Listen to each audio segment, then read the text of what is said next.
Signore e signori, buonasera e benvenuti al quarto appuntamento del ciclo La Scienza, regola d'arte. Ci ritroviamo qui numerosi questa sera, ci sono ancora alcuni posti, ma ci sono anche le scale nel caso qualcuno debba assolutamente sedersi. È un piacere vedervi così numerosi. È una serata organizzata, lo sapete, dal Museo d'Arte della Svizzera Italiana e dalla Fondazione IPSA per la ricerca scientifica. Tratteremo alcuni temi molto affascinanti: l'effetto dell'arte in uno scienziato, il ruolo della scienza nella vita di un artista. Anche di questo si parlerà nel corso della conversazione che avrà luogo tra poco. La conversazione sarà in inglese, ci sarà comunque la possibilità di avere una traduzione simultanea. E alla fine di questa conversazione lasceremo spazio a voi. Ci interessa molto sempre sentire le vostre domande, ascoltare le vostre curiosità, quindi vi invitiamo a partecipare e potrete farlo nella lingua che preferite, quindi sia in inglese che in italiano. Prima di tutto questo però ho il piacere di lasciare la parola alla direttrice della Fondazione IPSA, Silvia Misiti. Buonasera Silvia.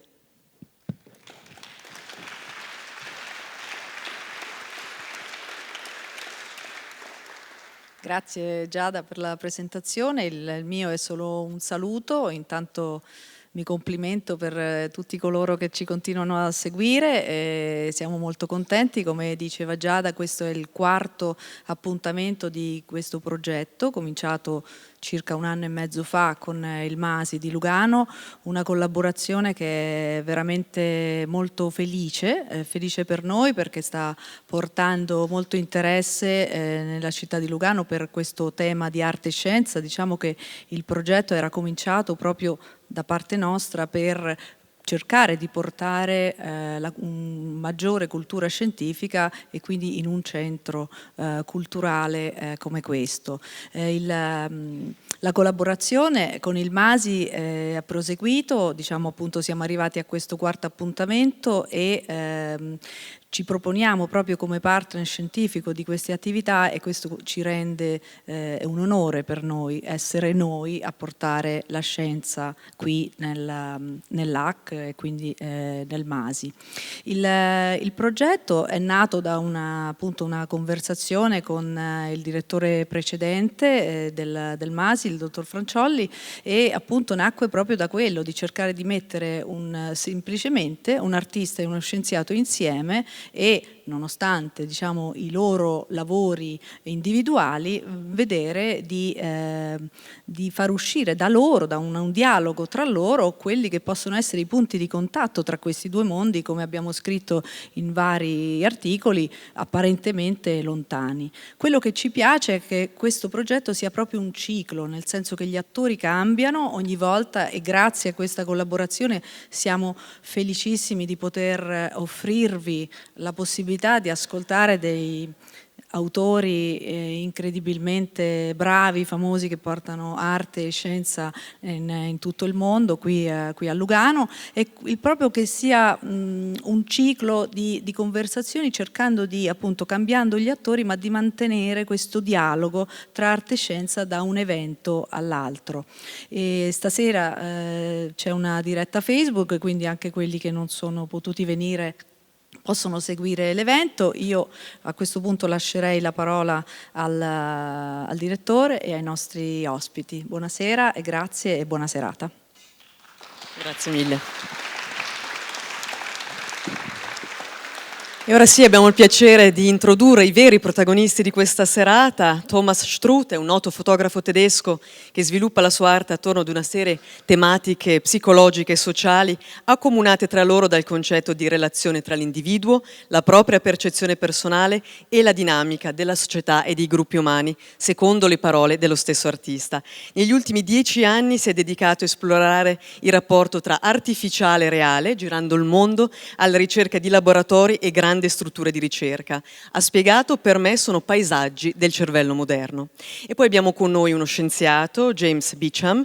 Nel 2012 è stato tra i protagonisti di un'esperienza straordinaria, ovvero ha partecipato al CERN, al più ampio esperimento scientifico mai organizzato, che ha portato alla scoperta del bosone di Higgs. Prima di diventare fisico, e questo anche molto interessante, Beacham ha studiato come filmmaker e nel 2015 ha lanciato un progetto che esplora le connessioni tra fisica, fisica delle particelle da un lato e musica e film sperimentali dall'altro. Modera questo incontro il direttore del MASI, Tobia Bezzola. Buon ascolto a voi.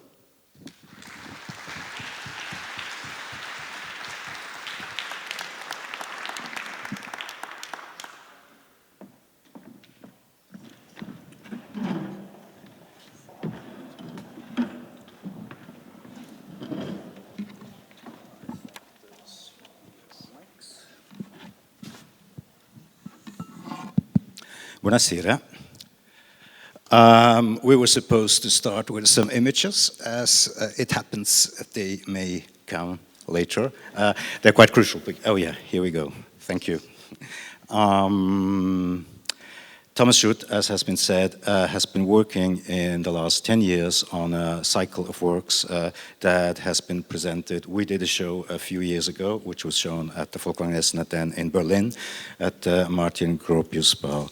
It consisted of a body of work where Thomas had been visiting major science labs, research institutes all over the world, mainly the Western world, as a matter of fact, in Europe as well as in the US, such as the Max Planck Institute or the Jet Propulsion Lab and others.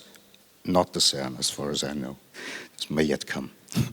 However, maybe as a kickoff to our conversation, the title of the show we did then, which was focused on those images of places where science research is being done, was not a title with a direct reference to the scientific world or the scientific content, but as it is with Thomas's work, and as well as with James's work, I think it's like we have a double-crossed situation, as a matter of fact. Thomas's work also deals with the visible, with macrophysics, with worlds and phenomena we can see, but behind them, there's always at least an intention about something which is not visible. Whereas you, James, you work with things which, to my knowledge, correct me, nobody has ever seen, actually. Nobody has ever seen a proton. Nobody has ever seen a Higgs boson. You work with the invisible, but you're interested, on the other hand, in the world of macrophysics, in the world of the visible, because also you, in your work, you have to visualize at some point, in some way, the things that you do. So maybe to start off, I should like to ask Thomas, is it correct, or could you elaborate on that behind your work on science, which you titled Nature and Politics, which indicates probably the deeper meaning or the point of reference that basically you're aiming at? Good evening. First, thank you to and the Foundation to inviting us. And I would like first to say that this is, between James and me, this is the second conversation, or the second time we publicly tried to have a conversation and talk to each other from different points of view. And it's also particular to sit in a space like this that's maybe 30 meters high. It's kind of an unusual sentiment. It was not like that last time. No, it was not like that last time. So I listening to you before, I had to smile, because it never occurred to me that James and I, try to make things visible in a way that are normally not being seen from a very different point of view. And while I was on the traveling here on the plane, I made took some notes, and I thought everybody might wonder, what's James's relationship with nature and politics, and what is my relationship with nature and politics, and what are we doing here tonight? And I would say, since I'm not talking about my work so much, or I would like to, talk about things that have to do with my work and with James's work, but it goes beyond that, I hope. And the reason why that is because we're both citizens who are internationally you're working, and we are maybe both excited about the time we live in, but we're also maybe a bit worried about where we're going, which is yes, understandable given the political situation and the development of science and the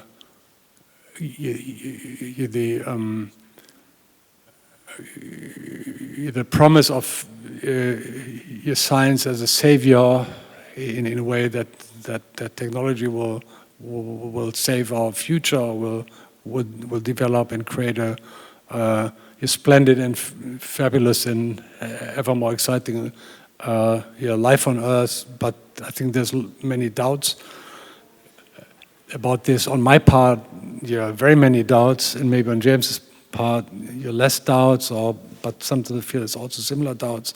So that's why we're here. I forgot your question. Well, No, one thing I just wanted to say a few words just to raise some topics I wrote down. On the nature side here and on the political side, I saw like dual entities. For example, freedom of expression versus propaganda and authoritarian structures. The body in space, which I mean the real body, and the virtual reality. And I have later, there's a picture that I wanted actually to be shown first here that will come. I think we just saw it. Yeah, The saw it, Zuckerberg photo. Mark Zuckerberg being at a fair in Barcelona and walking on stage in a t-shirt and a pair of jeans and a sneakers and without any glasses, and the entire audience set with virtual reality glasses. And I found that the most Orwellian picture I've seen in a long time. And I saw it actually the first time when I was on the plane traveling to Essen to install the first venue of Nature and Politics with Tobia, when that picture was on the front of the paper. And I found it really shocking in terms of, separation of the body and the mind. And well, these are just a few things. And if I think people in the audience saw it briefly as it was flashing through. When you showed it to me earlier, I, kind of jumped out of my skin when I saw it because I don't think I'd seen it before. But the look on Zuckerberg's face as he's walking by this myriad, this sea of people that are just actively and willingly giving up all of their space and their attention to a virtual reality headset, the way he's mid-stride and he's like, he's just carefree, no cares in the world, because everyone in the world is just willingly giving him all of their attention, which is absolutely, it's not a metaphor anymore. That's literally what people are doing when they're using Facebook, when they're giving up so much of their identity, so much of who they are, willingly, just for, we can argue whether it's convenience or whatever, but this is, that's such a microcosm of exactly what we're seeing. And it's even more profound right now because just we found out, what was it, yesterday or the day before, Facebook was on purpose manipulating its figures for how effective its, say, video was. It was they literally manipulating what was going on with, how to try to get people to continue to give them as much as they can. It's these, so that's why that image was so even more striking just given the last few days. It's more or less fraud in the case of this gigantic company to which billions of people owe their, large percentage of their social livelihood. It's a shocking turn of events. Yeah, I mean, the question, the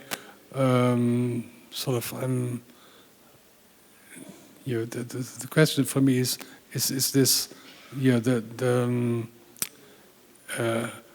presence of digital seduction in a certain way. I ask myself, will this lead to something that we found that we're going to find other people, other real people unbearable just because of their physical presence and the difficulties of their otherness and their unfamiliarity, when we have so many possibilities to just let things come to us that we like or we love, or instead of being confronted with people that we potentially might not like, but since they're strangers, who cares? I mean, it's not, we don't have to like everybody, but we don't have to. That doesn't mean that we have to go to war with these people who we don't like or who are unknown to us. Let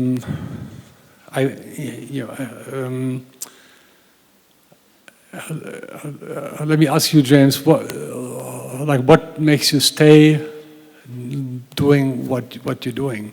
I mean, I just wanted to, because when we met in St. Louis for the first time, we had a conversation. We were sort of both a bit timid to talk, like to sort of to ask each other questions a little bit. So before, like a few weeks ago, we talked on the phone. We met this summer in Germany. We spent 3 or 4 days together, and so I said to each other, let's ask each other the hard questions. Well, I mean, you just, It's a very profound question. I mean, it's the same thing with me. You can yeah. ask me, like, so we can sort of defend or explain why we're still doing what we're doing. Yeah, I mean, for me, it's a question that I have. I was told to hold this very close to my mouth. Is this okay? It's a question that has arisen naturally over the last few years, as in my position as an American citizen living in Switzerland, living in Geneva I've lived there for 4.5 years now, working at one of the most unique laboratories, in the entire world, possibly in the universe, we don't know. That is a very privileged position to be in, and I'm there doing this research, which is absolutely fascinating, and it thrills me to my core. And I wake up every morning and I think, whoa, I've got all these amazing things to do, trying to understand better about, what is dark matter, why is the world made of matter rather than antimatter, what happened right at the moment of the Big Bang 14 billion years ago. These are the types of things that I get to do research on every day. But while I'm doing this in this extremely privileged position in Geneva, Switzerland, there are, the world is burning around me, really. I mean, it's something that's very troubling to me. And those of us that, we have seen this coming from a very long time, but it's never really been so viscerally apparent as to, when the 2016 American election happened and all of the things that have happened since then. And in addition to that, all of the things happening around Europe, but in a similar manner. I mean, it's a very good question, because I have asked myself that every time. It's like I do this research, which I love, and I publish these papers looking for, new particles that could explain the biggest open questions of science, while my friends are in the streets protesting in the United States to try to keep, the president from putting children into cages on the border. This is a very bizarre thing that goes on in my head. The reason that I do it in that capacity is because the research still has a value to me, clearly, because I continue to do so. But it has value not just to me. I have the knowledge that this type of research, we do it because we're curious. Thousands of us that come to CERN, that we do the research there, we're not there because we're going to get rich, because we're not. We're not there because we're going to make a product out of the Higgs boson, because we're not. We're there simply because we are curious about nature, and the fact that I can be a part of that to continue to make sure that this research exists. The fact that research exists demonstrates to me that our species still has not given up on valuing things simply because we are pushing the boundaries of knowledge. That to me is, at least that's what I tell myself. I don't know if that would be enough for other people, but I don't even know if any of my colleagues really think about it that critically as much as, but it bothers me, it does. Could you name something that in the structure of the team that works at CERN and how that is set up could be a role model, like a better role model in the political field? I mean, structurally, there's a goal. Yeah, there's a goal that's sort of is it the goal of the discovery? Is that very precise, or is that rather vague? It's somewhat vague, in the sense that the type of research that we do there, we're not looking for one specific thing. So even though our biggest, discovery so far has been this discovery of the boson, the Higgs boson in 2012, which, hooray, we pat ourselves on the back. It's a great discovery. But it's a very profound discovery because it's totally unlike anything else that is any other particle. It's a basic chunk of nature. Perhaps for the audience, give me 30 seconds to explain what we do, right? To remind you, if you don't know what the Large Hadron Collider is, it's a 27-kilometer circular tunnel on the border of France and Switzerland over near Geneva, 100 meters underground. And in this tunnel, we use superconducting magnets that we keep at temperatures colder than outer space to accelerate protons. You guys are all made of protons. We accelerate these particles to almost the speed of light, 99.999991% of the speed of light. And then we slam them into each other millions of times a second. And then we take a snapshot of the particles that come out from this collision. And we do this 40 million times a second for months and years. And then we collect all this data and we sift through it very, very carefully to try to see if we have found evidence that the outgoing particles, this snapshot, could be evidence of something new, like a Higgs boson or like a dark matter particle, or if it's evidence of just the standard physics that we know and love for decades. Overwhelmingly, it's just the standard physics that we know and love. But the opportunity, the fact that we have this huge collider, gives us an opportunity that we've never had before. Our species has never had before. No one that we know of has ever had before. That to get to the size of this collider gives us discovery power that we've never had before. So in that sense, I like to think of particle physicists. Really our job is not to make discoveries. It's really to map out all the possible places where new discoveries could be living.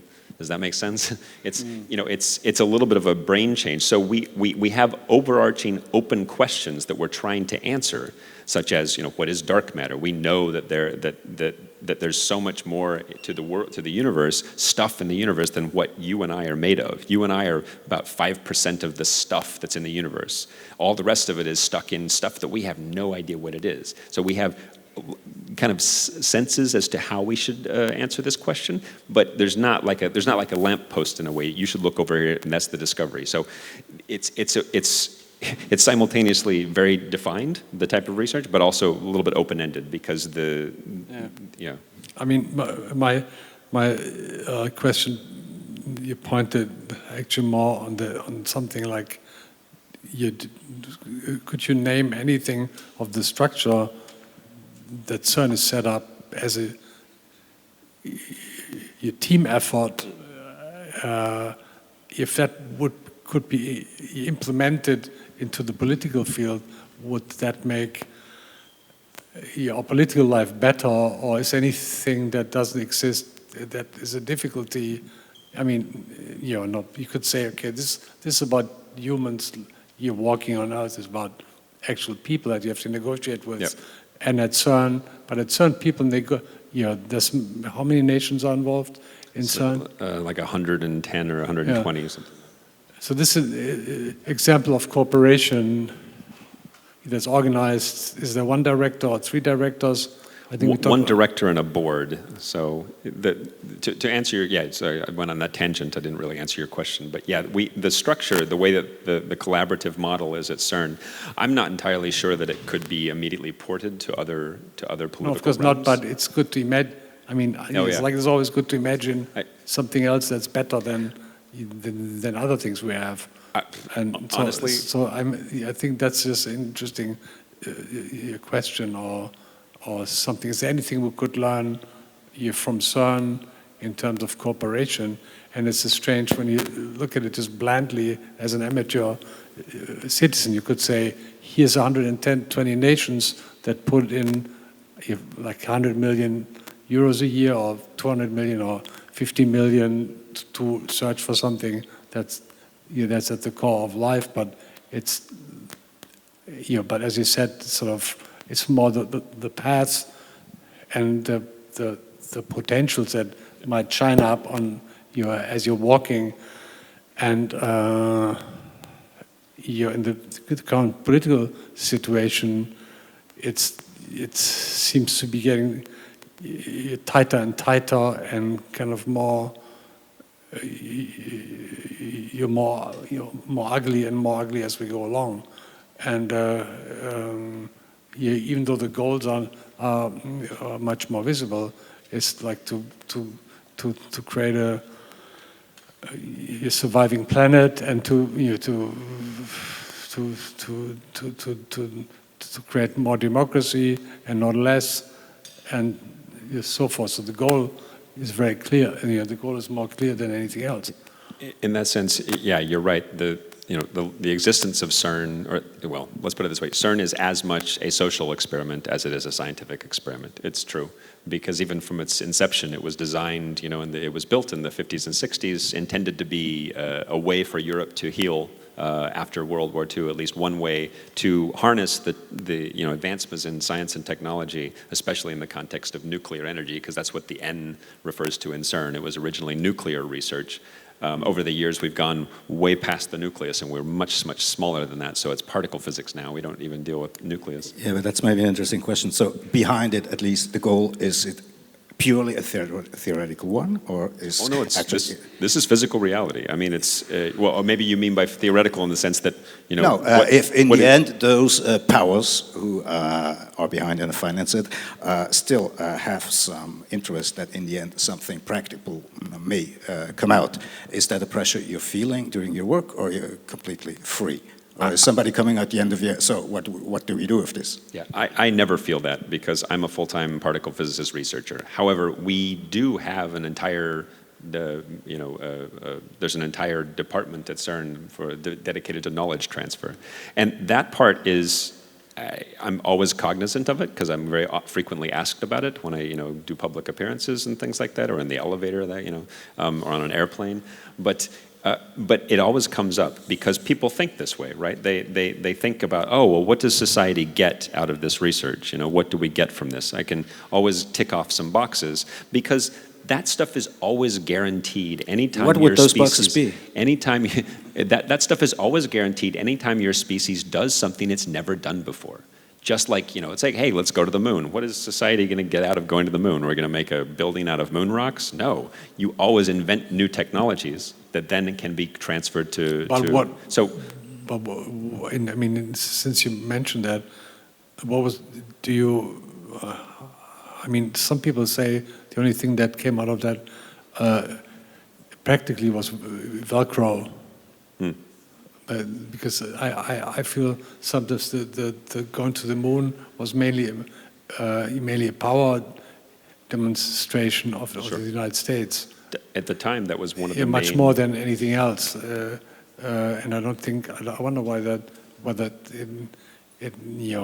what really got invented out of it as a practical consequence.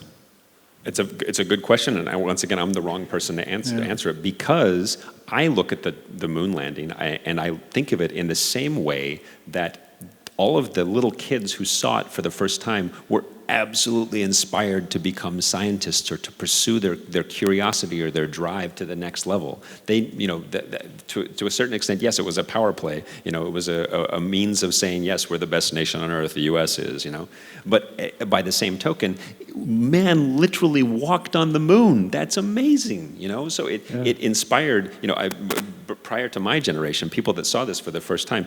There's innumerable of my, later career colleagues who tell me, it's like, oh yeah, that was one of the transformative moments of my life, to be able to see that. By the same token, the type of research that we do at CERN is similar. It's particle physics is, as you say, we're researching things that are literally invisible. It's not just that it's hard to see a Higgs boson, it's impossible, physically impossible for you to see something. You cannot bounce a photon off of a Higgs boson and then it comes back into your eye. There's no Higgs bosons in the room, none of them here. You will never hold a Higgs boson in your hand. So the difference between the type of, I guess that gets at the one of the things why, I mean, we have pontificated about this before, but we ask, why do we find ourselves in such a bizarre, seemingly dire political situation?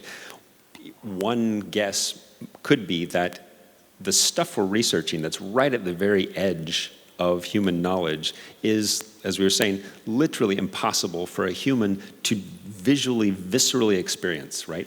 You'll never hold the Higgs boson in your hand. You'll never stand on a cosmic beach and feel a gravitational wave wash over you. You'll never feel this. But you can't see the internet, even, and we have it all in our pockets. And that's, I mean, of course. Sure. You also spoke on the phone 100 years ago with somebody, and you don't see the sound, marching through the cable, so it's not so unknown. But you can, at the end of the day, you can hear the voice coming through, and I can see a video that is being streamed through the internet. The tool behind the scenes is maybe a little bit mysterious, but I guess the only thing that I'm getting at is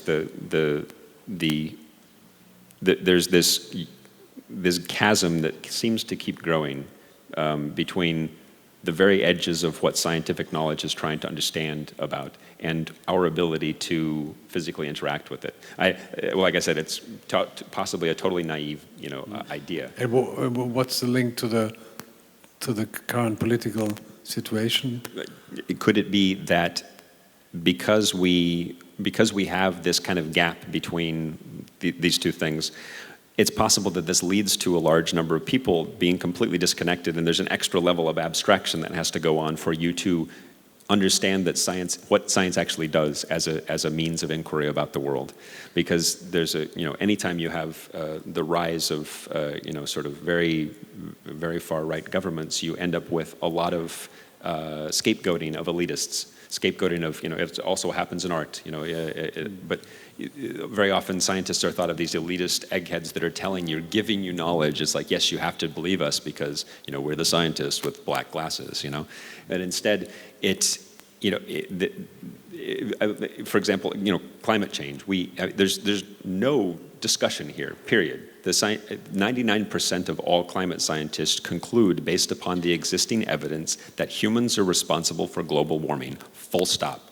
The question is, what do we do about it? There's no debate. But if we have any reasonably intelligent person that says to themselves, I wonder if I should believe this, we've failed somehow. We've failed to inculcate people with what science is. It's a means of asking and answering questions about the world so that we can come to robust conclusions. And the conclusion that you come to based upon the data is not subject to belief. It's not subject to debate.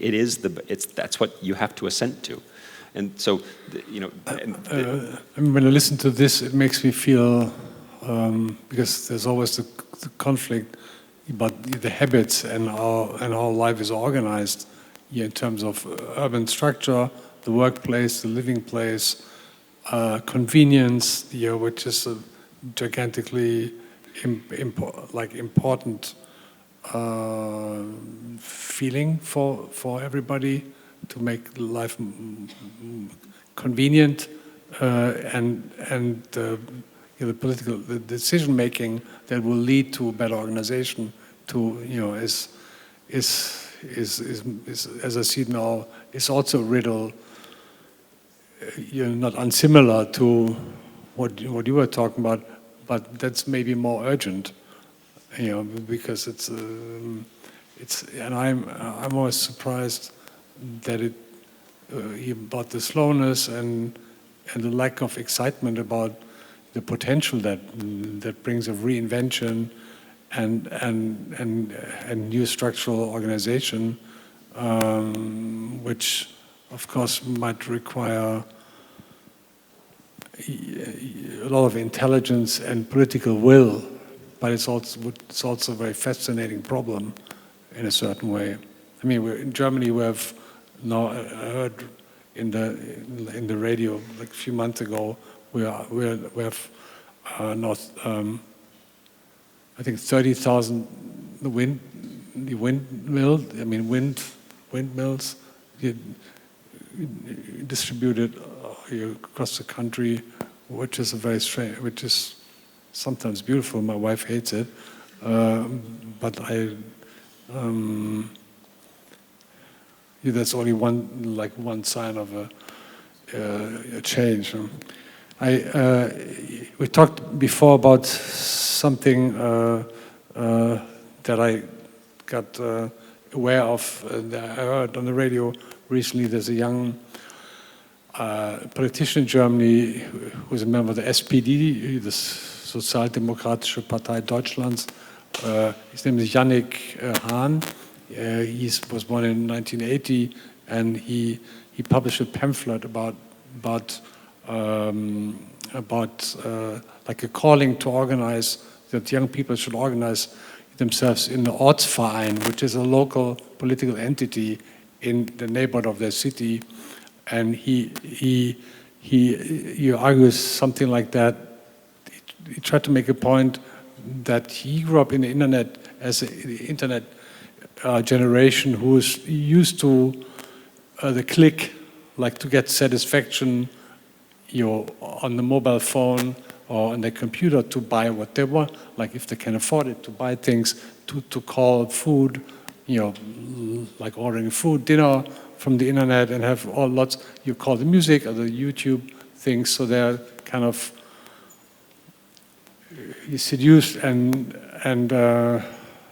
pampered by this feeling of accessibility, whereas the basic first moment in political organization is the Ortsverein, where you're just sitting around and talk about political strategy, and most of the time what every individual says and wants gets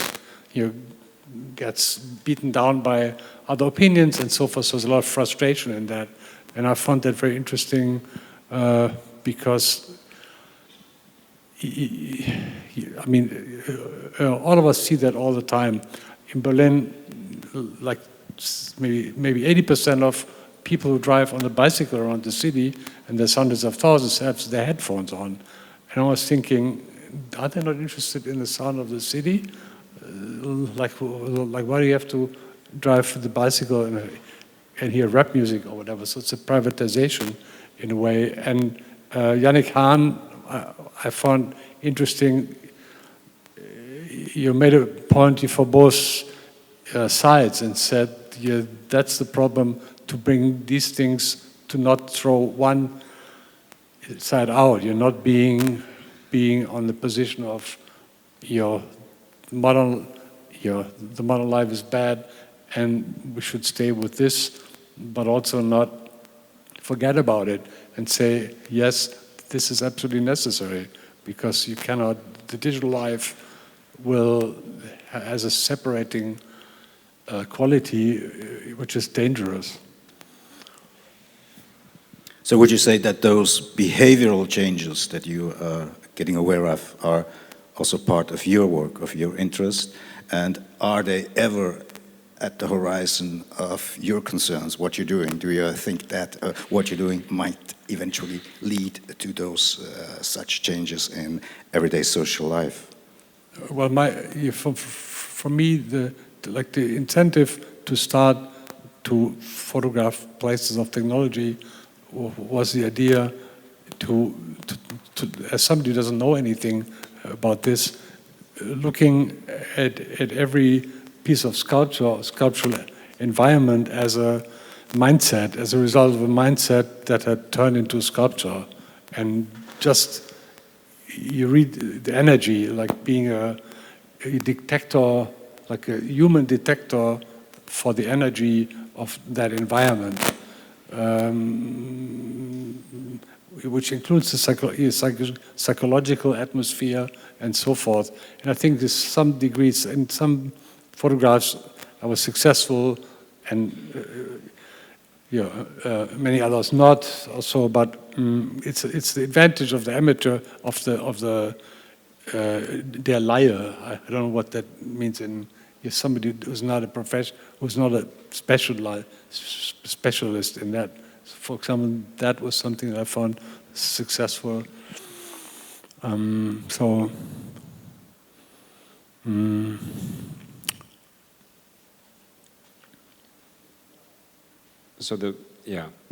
I mean, I guess I can jump off of that, or I can kind of talk about to kind of loop back to what you said before. I mean, you can tick off boxes for the type of thing that our research does. For example, the World Wide Web. There's one.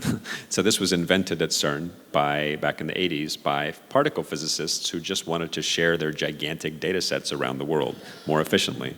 Because all the people that work on our research, we can't be based literally, physically at CERN, at Geneva all the time. It's the research is participated in by universities all over the world. So I sit in meetings every day with, I'm currently a postdoc at Duke University in North Carolina. I've never lived in North Carolina. And I have people from, Japan and Indonesia and South Africa. And, we're all sitting in this room at the same time. And this was the model. This was the kind of collaborative model. So it also kind of filters into what you were saying. It's like, in a sense, the CERN model, because it does what it does, it's very deliberative, it's very patient. We have to learn to bridge cultural gaps to even do our research at all. It is, in a sense, a kind of a threat to the dominant paradigm that everyone else more or less, exists in all the time.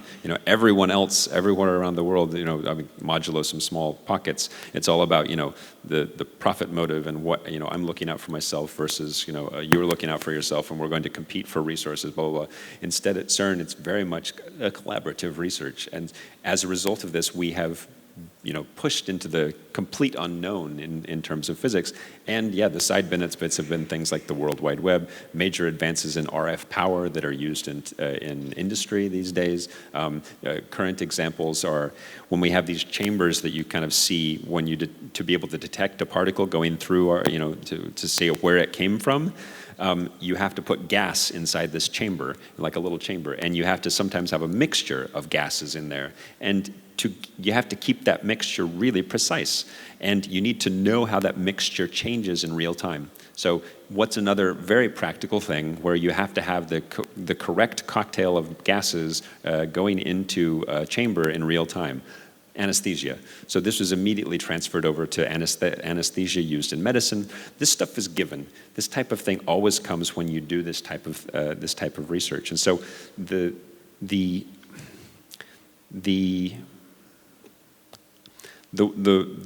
research that goes on there, I can't ever guarantee what will come out of it in terms of complete paradigm changes, in terms of these transformative things that will end up giving us technologies that encourage people to completely block themselves off from humanity, driving around on their bikes with headphones on and completely ignoring every other person, and even walking on the streets of any city, you see people, just walking along with their phones, or they're constantly on headphones. I don't know if our research would contribute to those things in the future, because it's completely open-ended in that way.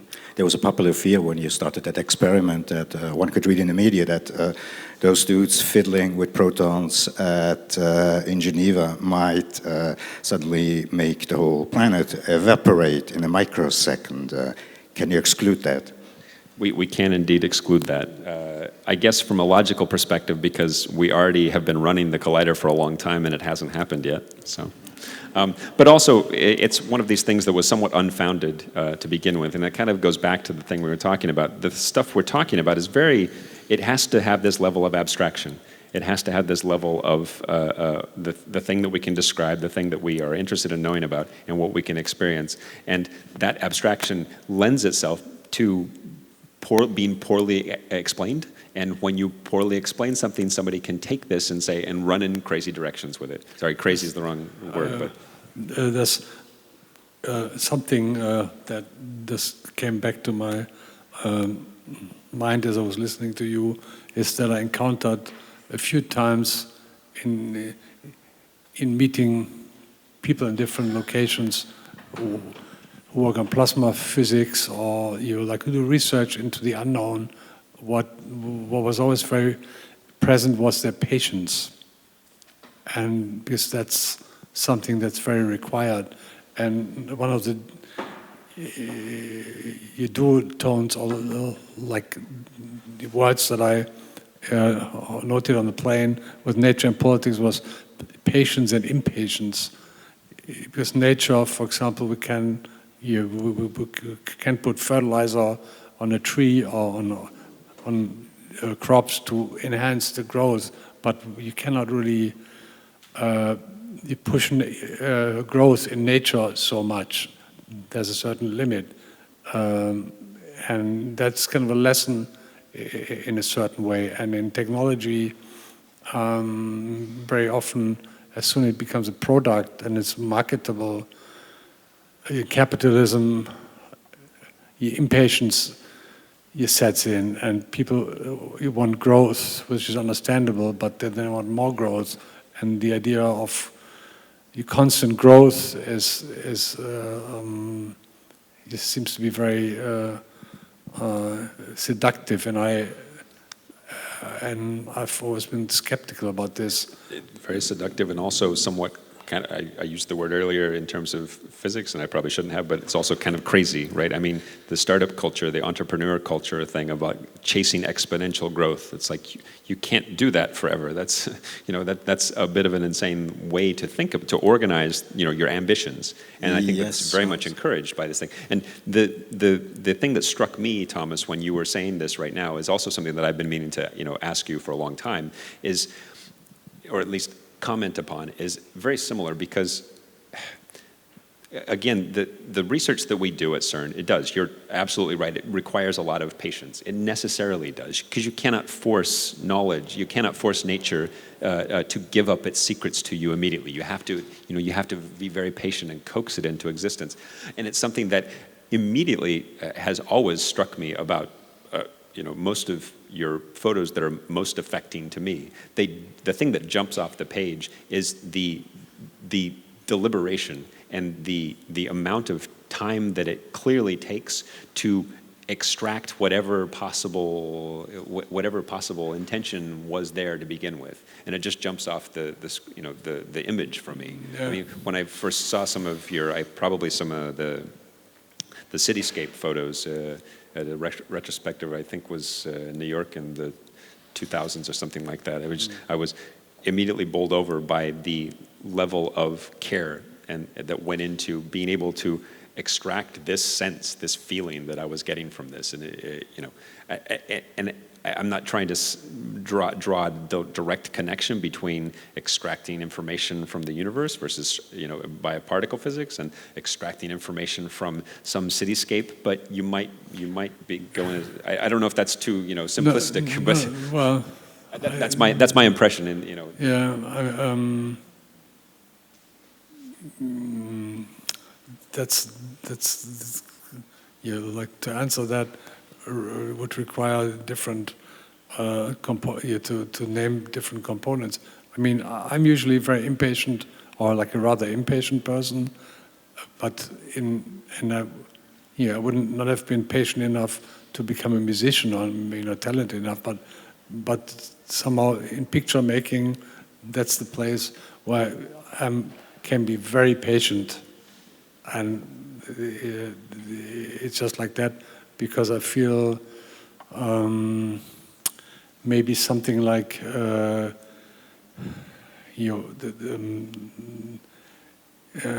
similar to archery, or the concept of Zen in archery, that you have to become almost one with the goal. So I always feel like I have to surrender to the subject in a certain way, that I feel like the subject. And then I know what needs to be in the frame and in which way or not.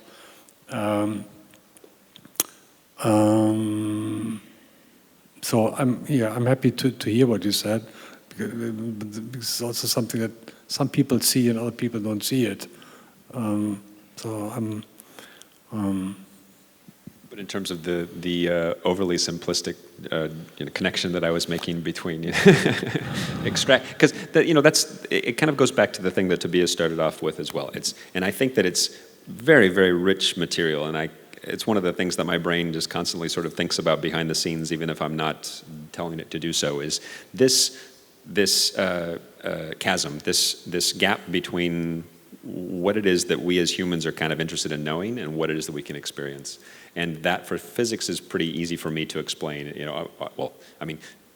I can explain it to somebody else, but I can't fully understand it, right? There's always that thing there, which is not the way it always was in the past. And that's with physics, in the past you could, when they finally discovered how to control electricity, you could get electrocuted and you could go, right? That's a visceral reaction to a brand new discovery.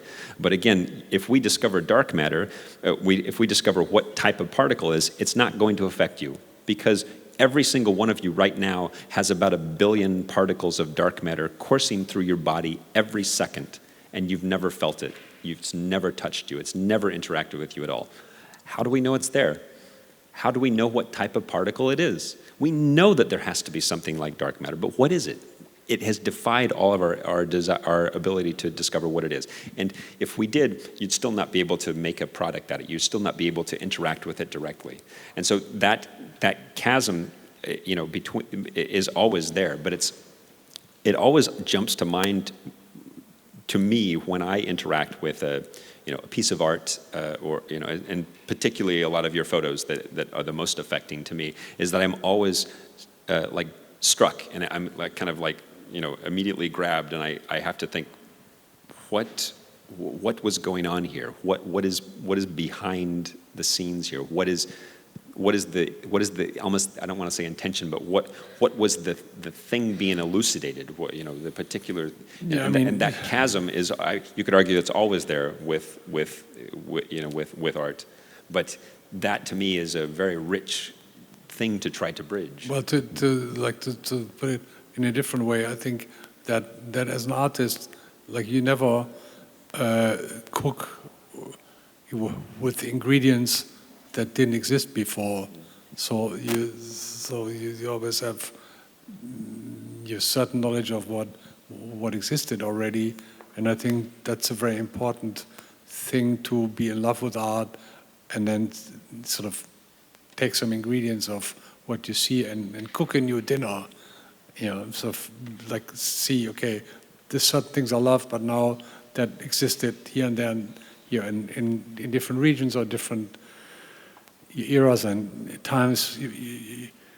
But I live now, and is there anything of this that can I implement in today and combine it with my own being as a private person and so my own your longings, or what I mean. I know I see something that other people haven't seen, even though thousands and millions of people have photographed streets. But I felt, okay, I'm a post-war German. I grew up in these circumstances. I think that there's certain people who are literally responsible for that cities look like they look like, but there's also something, the unconscious vibration or the common unconscious the quality of that culture that brings the city to life like that. So it mirrors something of the citizens' unconscious in a way, and that was something I wanted to bring to life in the pictures.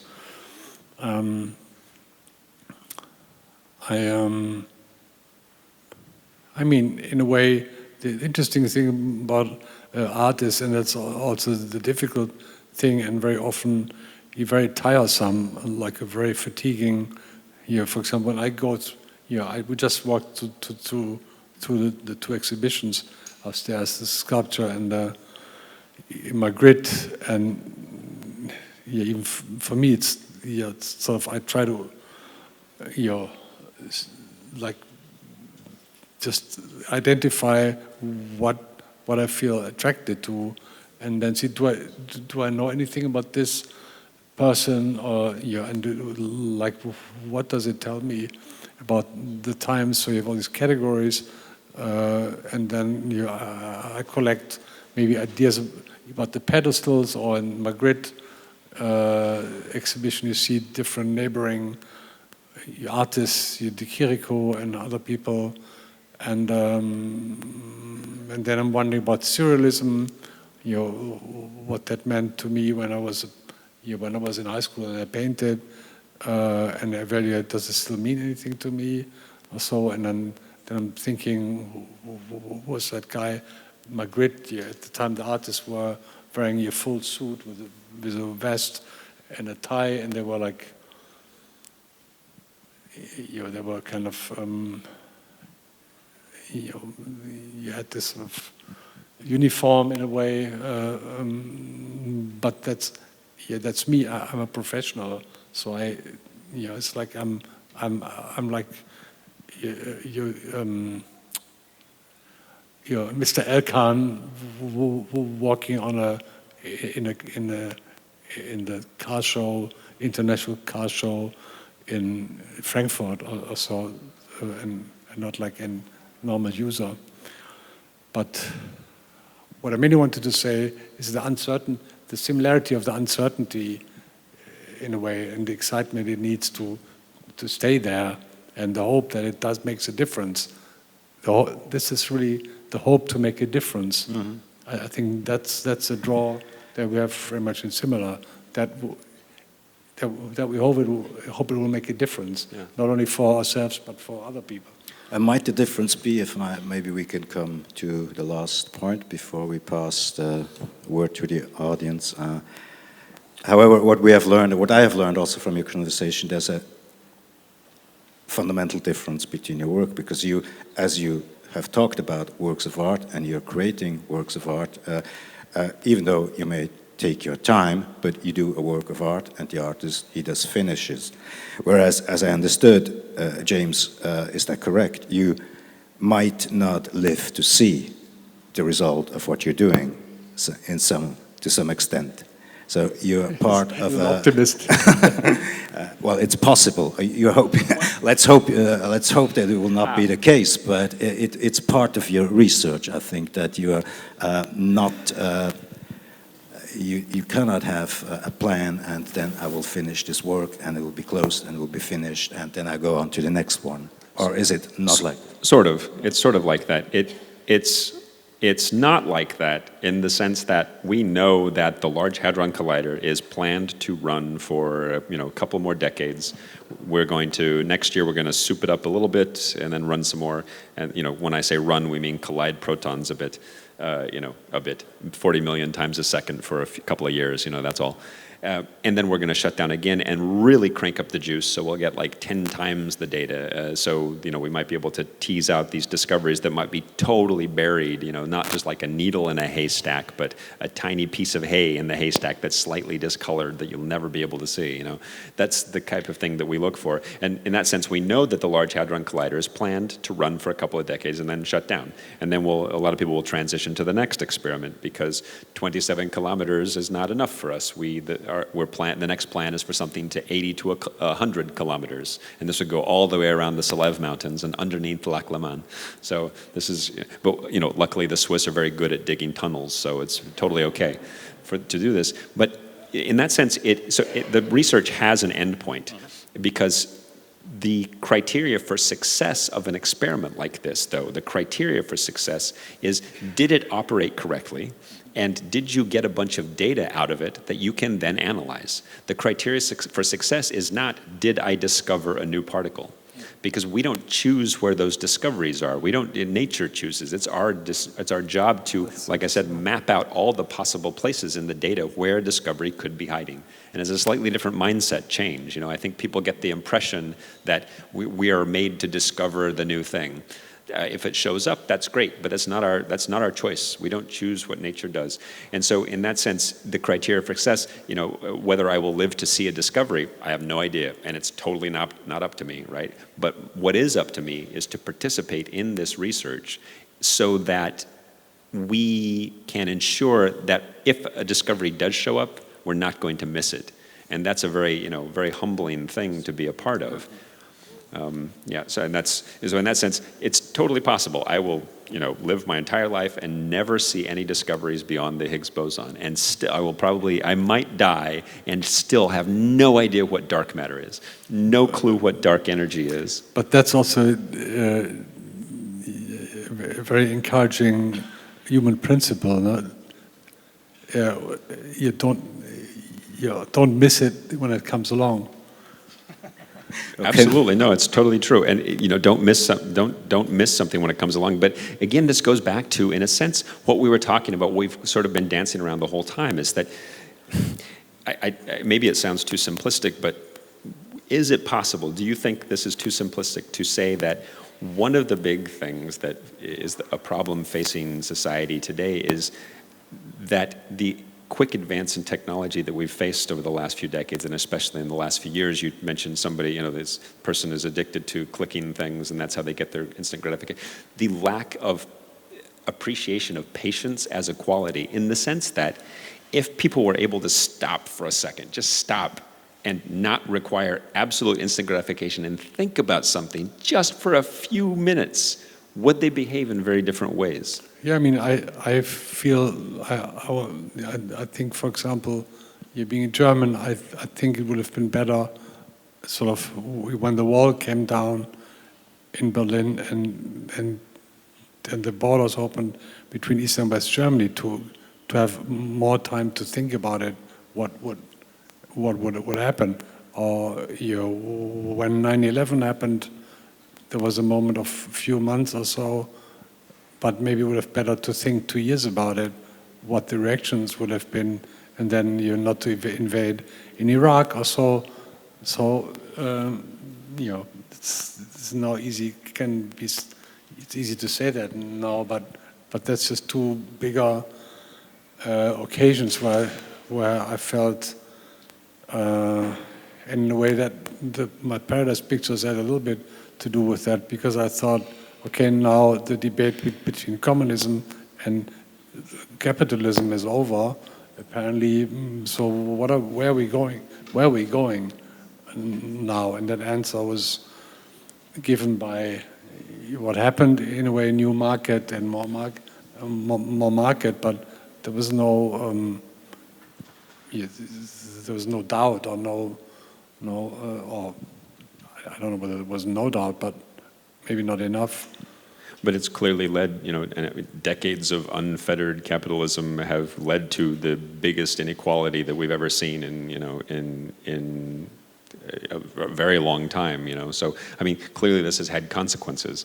So I guess I don't want to be dour about it, because I'm not really dour, even though I think that it's important for us to confront these things as clearly and forcefully as possible.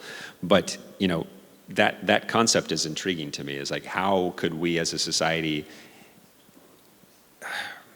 encourage or somehow foment a better sense of stillness, a better sense of patience, a better sense of, it sounds very hippy-dippy of me, but like empathy, like to be able to stop and recognize, wait a minute, hold on, this person is not my competitor. You are not my enemy. You are a human. What do we have in common? And if we had this as a component, it would possibly go a long way to helping ameliorate some of the problems we face. Because at the end of the day, that's one of the humbling things about being a physicist, to be honest, is that I mentioned that you're all made of protons, because we're definitely humans, right? And in day to day, we interact with each other, and I see you and say hello, or I see, oh, I hate that guy, blah, blah, blah. These are the human things. But when you get a chance to probe so small, to like look at a human and say, wait a minute, if I zoom in really closely to any of you, you are made up of a bunch of protons and neutrons and electrons that are swimming around in this beautiful dance, swimming in this beautiful dance of different forces going together. And it's humbling to realize that how this continuum of humans, this continuum of, it's almost like the quantum world doesn't care that we're humans. We're all absolutely connected at a very real sense at the very, very small level. I was having breakfast last week with Laurie Anderson in New York, and she pointed out, it's like the thing that I'm very fascinated with right now is the fact that we've lost this sense of connectedness, this sense of like human connectedness and everything. And Laurie's coming from a very particular perspective as well. But that part is very humbling, to be able to see in whatever perspective it is. And as a physicist, you see that all the time. And so, the universe doesn't care about our problems, and that can either seem very cold, or it can be somewhat humbling, because 5 million years from now, the sun is going to expand so large to engulf the Earth and every record that we ever existed. And that's somehow humbling. Yes, thank you. I think that's maybe a good point to now. You've raised many, many, many interesting points. I think it does not really make sense, and I will not even try to wrap this up, but I think each one here among our audience will have found things they probably would like you to go more deep into or have questions. So I pass the mic to Giada, who will now be happy to take your questions.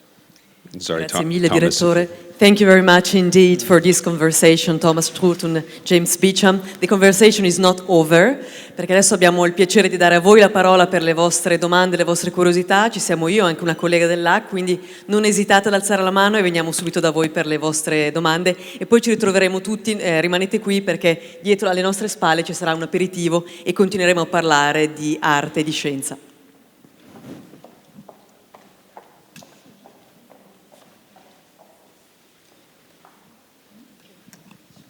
Okay, this question is for James. How does this project affect the electromagnetic field of the Earth? The answer is not at all. So the strength of the magnets that we use at the Large Hadron Collider is very strong. So if you go into the blue tube, I think I had a photo of one of the blue tubes here. The blue tube inside the ring contains superconducting magnets. And these magnets are there because protons don't like to bend. Even 27 kilometers seems like it's big, but that's bad still. Protons just want to go in one direction. So to get them to bend, you have to use gigantically strong magnets. And so the magnetic field of those magnets is in fact stronger than the magnetic field of the Earth. However, it's totally, completely contained within the magnetic casing. It has to be. That's the way it's designed. So the magnetic field, in a small kind of micro sense, is much larger than the Earth's magnetic field, but we can't affect it because it's all contained within the casing. And when the protons go around the ring, they don't create any kind of measurable magnetic field themselves. So. Alzate pure la mano senza paura perché vi vediamo, siamo qui attorno.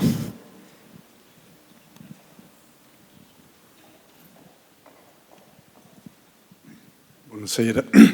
Sì, io me la riassumerei così, che avete parlato molto più di cose che non si vedono che di cose che si vedono, e questo ho trovato moltissimo interessante.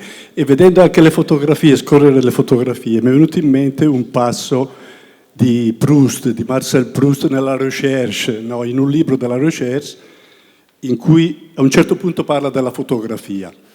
E dice, Proust scrive più o meno, che la fotografia recupera la sua dignità, riacquista la sua dignità quando mostra quello che non si vede. Quando mostra quello che non si vede. Volevo chiedere al fotografo se è d'accordo con Proust.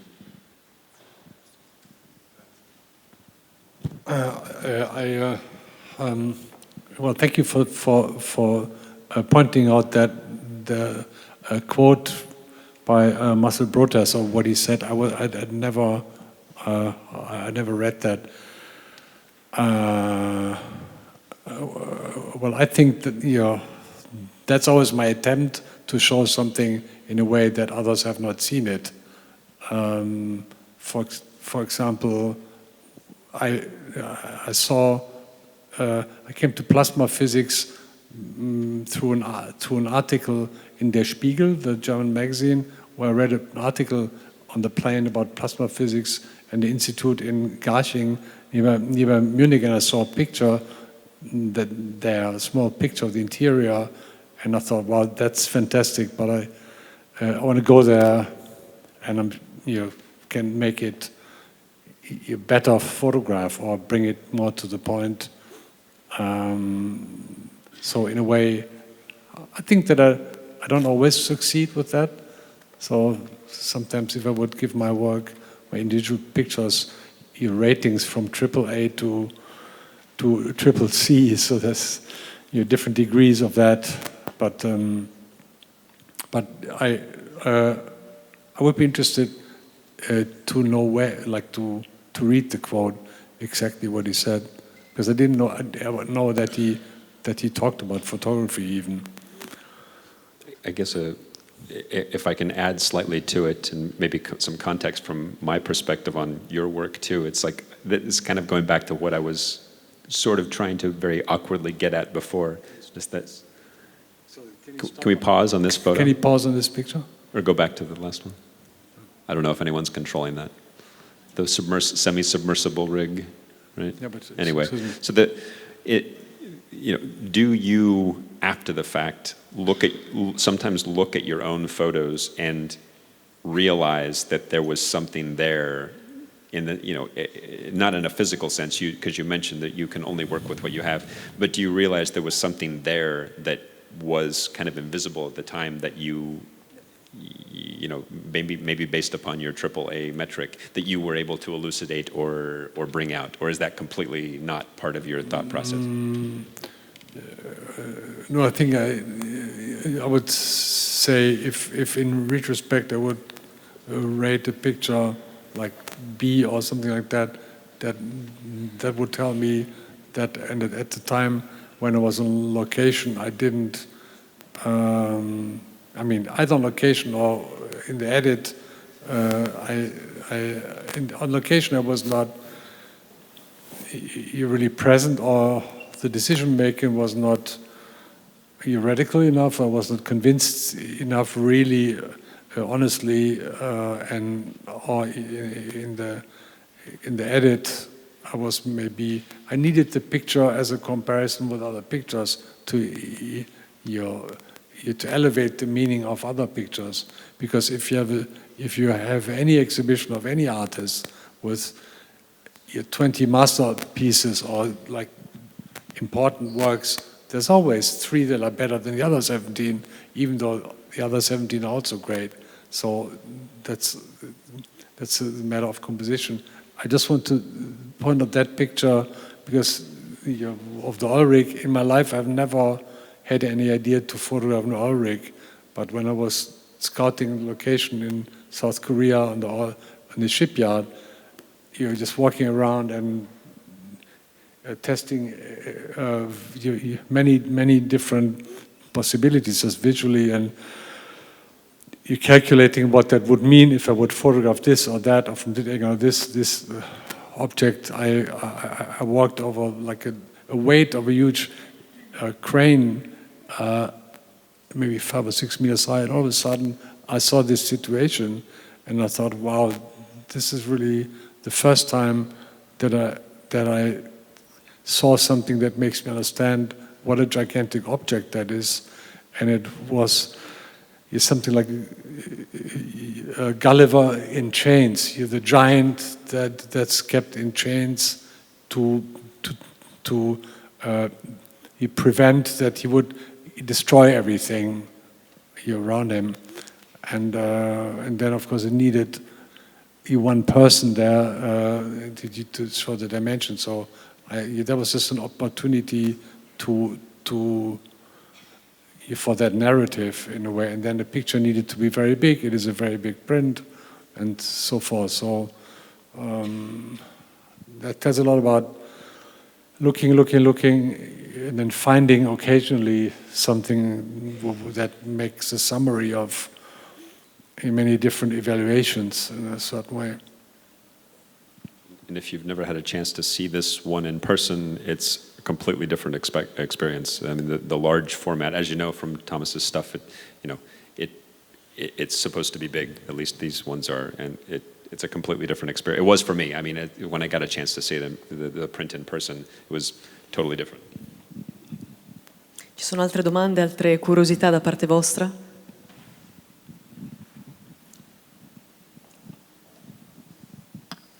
Hello. I have a question for Thomas Struth. And what struck me this evening was the interaction between your talking and the pictures in the background, in the sense that in the pictures I saw mostly this, urban landscapes, these technological landscapes where people were dwarfed, or if at all they were present. And in your talking, it seems quite different. So it seems to be, almost a fragility and this civic engagement. And so my question is, why would you dwarf the people? Why?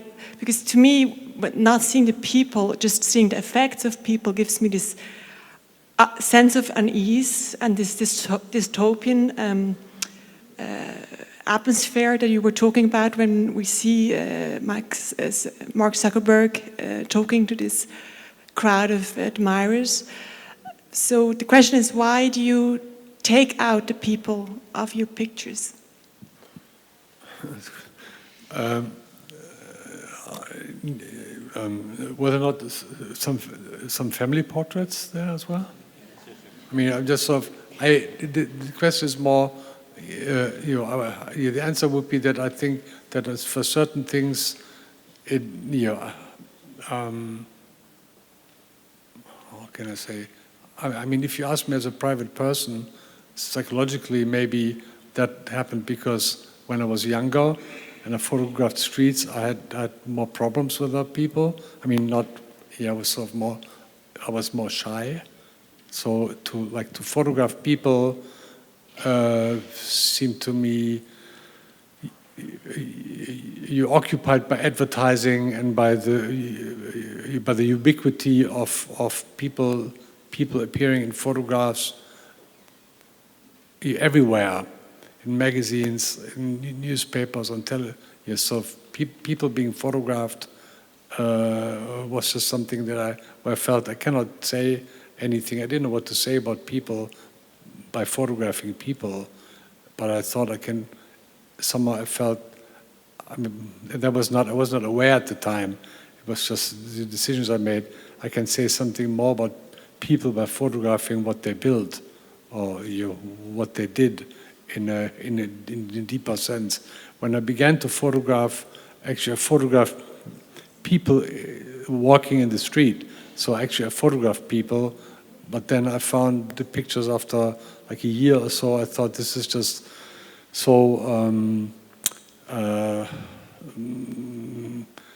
it's not principled enough because it's just somebody wears a dark raincoat or a short skirt or long skirt or your dark pants, light pants, and long hair, short hair. So it felt like I cannot say anything fundamental about people. And then I thought, particularly in Düsseldorf, where I lived, I thought, oh, the atmosphere of the people walking in the streets was it's more profoundly present in the atmosphere of the street. The entire street feels like the people feel like to me. So then it needed to be separated and not just people in the street. And till today, this also the question of the portrait in a way. So how can a portrait of a person, you tell me something more profound about humanity, above or beyond that individual person and its biography, and that's still a difficult question. I rather prefer to look at people, look around, look at everybody here. So that gives me much more joy than photographing somebody. Then I think there's like this, there's a leg, there's some sweat on the forehead, and it's sort of, and the street just, the photograph of the street with the people in the street would have distracted from the humanity in the buildings in a certain way. And in the technology, that was a similar thing, that this kind of imagery, the scientists at her workplace was something that I know already. Like many people do that, and I just find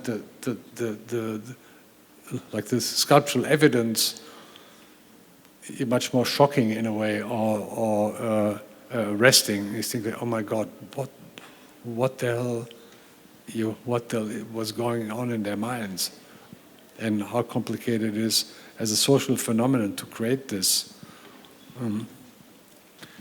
So does that make sense?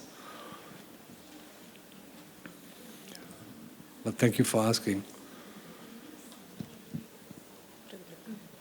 I'm sorry, you both mentioned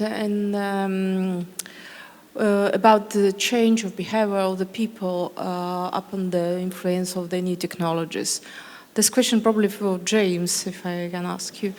Does there any tension or contradiction in use of so high-level tools and so fine knowledge in study of really primordial, really prehistoric material? So how you see this? I mean, that's enormous gap between them. No? So you mean the kind of contradiction or the tension between using this very advanced technology to look back in time in a way? Exactly, because you somehow dig in time and to understand what was the original, but in the same time we already arrived on the level to be able to discover it somehow. I think what you're getting at is a very key part of our research, and but it's kind of the heart of it. It's kind of the animus of it, really. It's like for those that understand what she's getting at, what we're doing when we collide these protons at such extremely high energies is we're really briefly recreating, in a very controlled laboratory conditions, we're recreating the conditions of the universe as they were just a fraction of a second after the Big Bang, 14 billion years ago. And when everything in the universe, all this stuff was packed into some tiny, dense spot. And we understand, well, excuse me, and we understand, and the bigger collider we get to, the higher energy we can go to, the farther back in time we can go.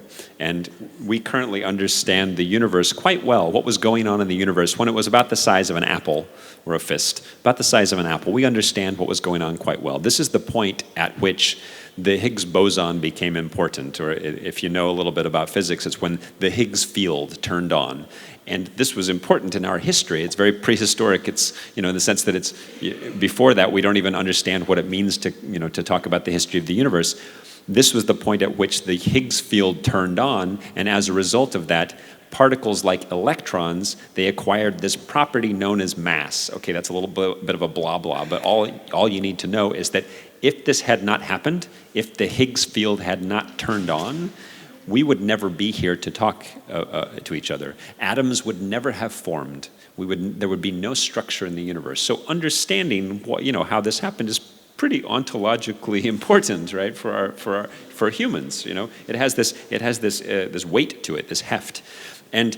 Yeah, I think that there's a very interesting contradiction there, in a sense that we have to build these gigantic machines and the biggest technology, the most advanced technology, to understand what was going on 14 billion years ago.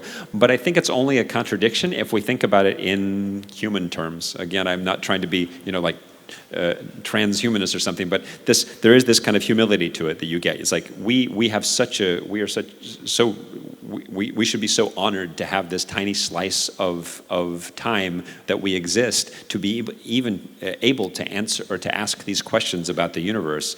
And it only is a contradiction in the sense that for humans, this is big technology to understand what was going on way before we even existed. But that's the only way we know how to answer this question. Is that kind of, it's interesting. You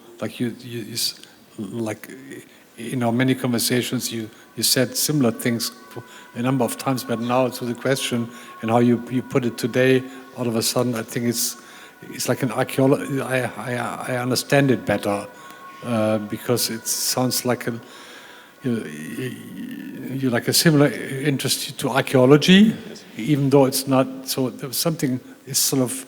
It has to do with like the interest in our ancestors, but 14 billion years ago. So it's not my uncle or you're like my great grandmother. Great to the power like minus like 500 or something. And but it's sort of as a psychological impulse and a desire. It's all of a sudden it seems to be to me more understandable than previously. So.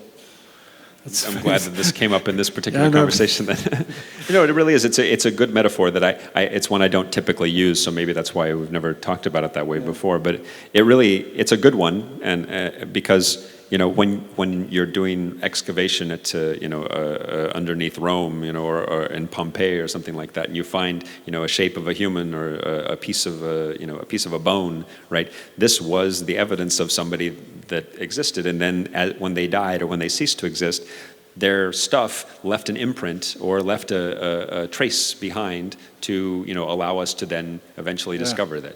And what happens, that's really what happened back at the moment of the Big Bang. That's why we have to go to such high energies and go back farther in time. Because I said there's no Higgs bosons in this room. The only time we can create them is in this very controlled laboratory condition, where we coax them into existence for a tiny fraction of a second in the middle of our detector.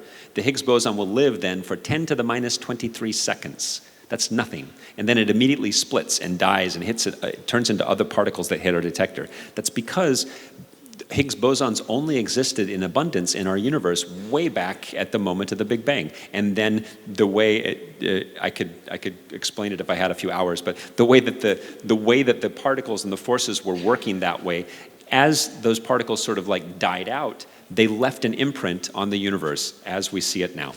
And this is what happened with things like the Higgs boson, the Z boson, the W boson, some of these more arcane ones that we know quite well and we love, and we there are standard candles, and we know that they existed because, based upon the language of particle physics, which is mathematics, we can describe everything that's around us right now. We can make these observations, and then we can say, I can explain this bizarre structure that we see in the universe if I postulate that at the moment of the Big Bang, at say 10 to the minus 25 seconds, something called the Higgs field turned on, and then and the Higgs boson sort of died out, and then this Higgs field went and made this pattern. And we see these patterns in space and in the universe the way they are now.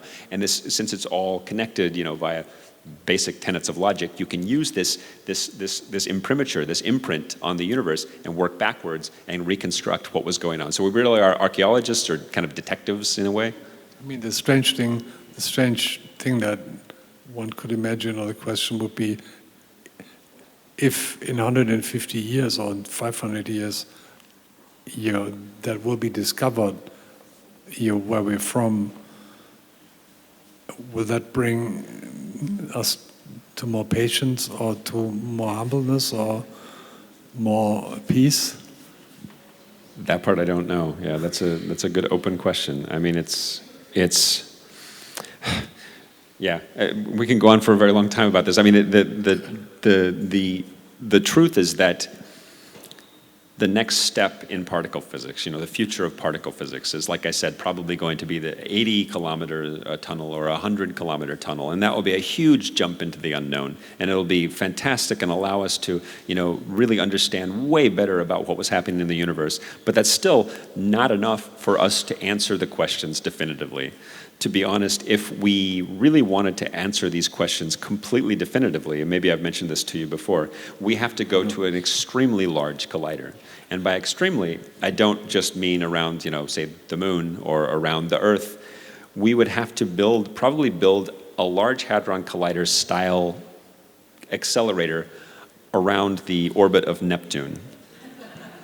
that if we did that, or possibly even a little bit larger, if we did that, like I said, size then goes into energy, and that allows us to get up to such extremely high energies, something called the Planck scale. And this is really defined by the mathematics that we use to understand nature at all. It's the mathematics of quantum mechanics. You kind of just put some of these numbers together, it immediately gives you a length and energy scale and time scale where more or less our understanding of what it means to say anything physically meaningful breaks down.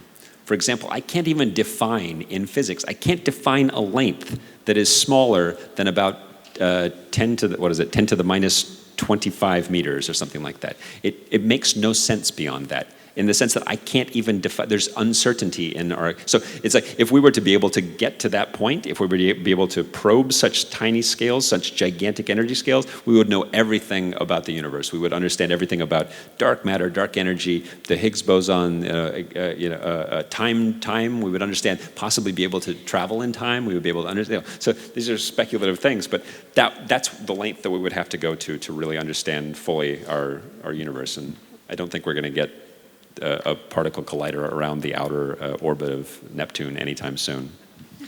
Grazie mille per le vostre domande che hanno fatto sì che la conversazione continuasse in questo modo interessante, interesting and meaningful. Thank you very much indeed for this. Grazie mille a voi per essere stati con noi questa sera. Vi ringrazio a nome del MASI e della Fondazione IPSA. Non ve ne andate, perché se avete ancora qualche minuto di tempo c'è un aperitivo che ci aspetta qui dietro e, come dicevo prima, possiamo continuare a chiacchierare. Thank you very much indeed, James Beacham and Thomas Struth. Herzlichen Dank.